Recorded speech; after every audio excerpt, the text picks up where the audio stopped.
So, hello everyone. I'm coming to you from Magdeburg, Germany, and today we're going to do a little tour of the garden. It's near the end of summer, and I'd like to show you how things are at this time of year in September. So, enough of my face. Let's have a look at the plants. So, we can start here with this little raised bed. And in this raised bed I have some eggplant, some parsnip, green beans, and then a really interesting pepper plant. This is a Capsicum pubescens. It's not typically grown. It creates really interesting fruit. Almost looks like an apple. They will turn red. And then when it's time to eat them, they'll be spicy and also have black seeds. And then a couple other pepper varieties, jalapeno and what's called a Santa Fe. When we move on to here, another raised bed, small one. Some more eggplant, some mangold. That's a sweet potato. We'll see how it does. And some coriander. But that's just getting started. If we move over to the main garden, we have some raised beds here. 2 raised beds, mainly for peppers. However, I managed to grow some cucumber on these trellises, just on the edges. The rest, however, have things like bell pepper. Here's a poblano and many other varieties. I don't think I need to say every single one because it might be boring, but you can see. But what's maybe quite interesting for some people, this bed is my super hot bed of chili peppers. So this one here, as well as this one, are Carolina Reapers. That's a normal Carolina Reaper, and here is a Carolina Reaper chocolate, which are very spicy. I'm very nervous. Not sure what I will use them for just yet. Maybe I'll make a hot sauce or some powder, or just put it into cooking, but in small bits because it's very, very spicy. And you can see they're ripening. That's a cayenne. Here's some Thai dragon. There's all kinds of stuff here, but these are all the super hots. Then if we come over here, here's my compost. And it's always interesting what happens. For example, this is a butternut squash that I did not plant. It just grew on its own and I let it go. And if we look a little bit closely, I think here, yes, we'll see some squash growing and a nice sunflower, all out of the compost bin. But these are active bins. You can see that's almost finished, that's new, and that's ready to be used. So let's move on over. There's another sunflower. Here we have some beans with some other plants like tomatoes, zucchini, red cabbage. In this one, we have a mix of, not too much going, some flowers actually on purpose, with some carrots, and that's a broccoli.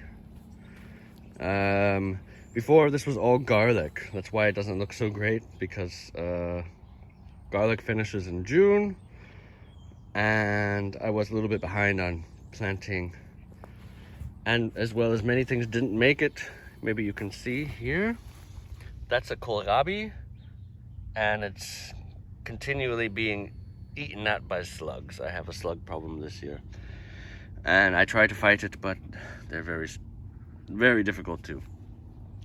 Here though is my pride and joy. That is a sunflower, but look at that. That is the biggest, let me move over, sunflower plant I've ever grown. Look, there's a bee coming right now. They're very happy right now of all these huge flowers. That's one plant.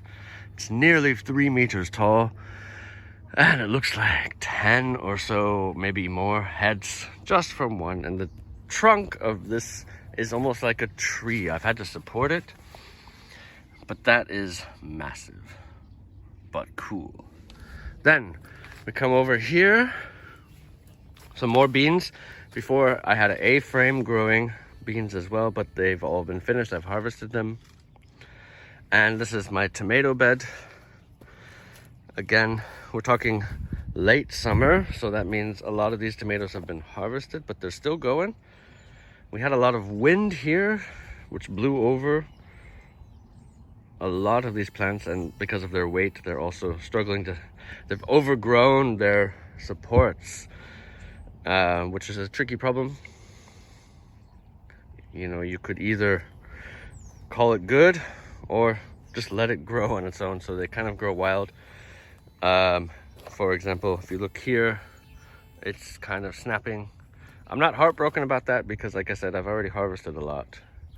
It's just sort of the end of the year.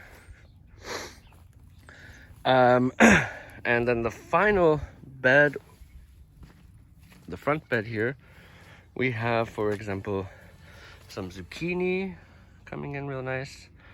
And then this monstrosity here is also butternut squash. It's one plant. It's taken over almost everything. And if we look, there it is. I think by October they'll be ready to harvest. And there's maybe, I can't be perfect here, but maybe 7 to 10 butternuts on this one plant. It's really impressive. This red plant here, this is my amaranth, or often called quinoa. It's often used as a decorative plant, but it's also a way to harvest grains. We'll see. I've never grown it before, but it really looks cool. And if we go further in the corner here, there's some more, that's sweet potato growing here. And I've trellised some of it to help with the vines, but it's also something that in a month I can harvest. Then if we come over, here's another bed. It's sort of like this is my bee-friendly field. Flowers and many different things. And then here we have spring onion, which if you let them grow, these are multi-sown, yeah, so there's several in one spot. It's totally fine. You can harvest these continually throughout the year, and eventually they form a bulb and can be used as a real onion as well. And this is celery. Lots of celery here. They're doing all right, but some have gone to flower, which kind of means you can't use it. But the other ones you can, so I need to harvest those actually. Yeah, and now let's make our way. Let's walk down the lawn here with all my nice apple trees. Lots of apples. Too many apples. I don't even know what I can do with them all. As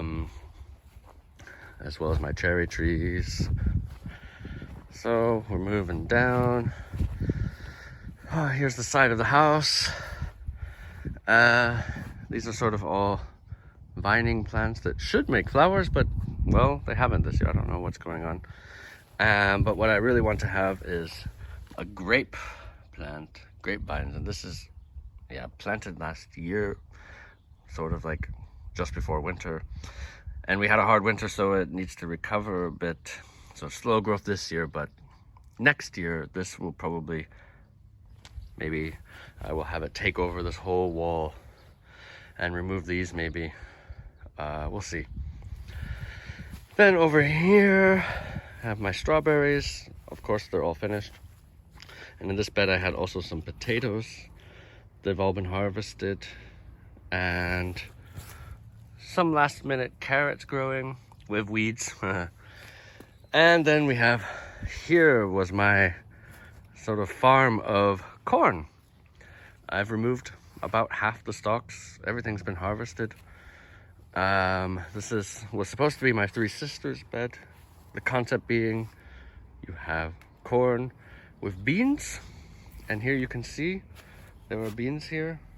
The beans should grow up the corn.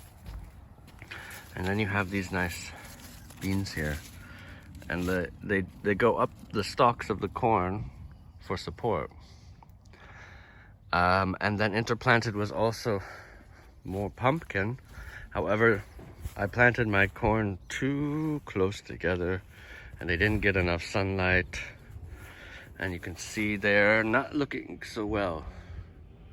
Compared to the front where one plant took over the whole thing, here I planted 10 and almost nothing happened here. So yeah, that's something to learn from, and next year change it up a little bit.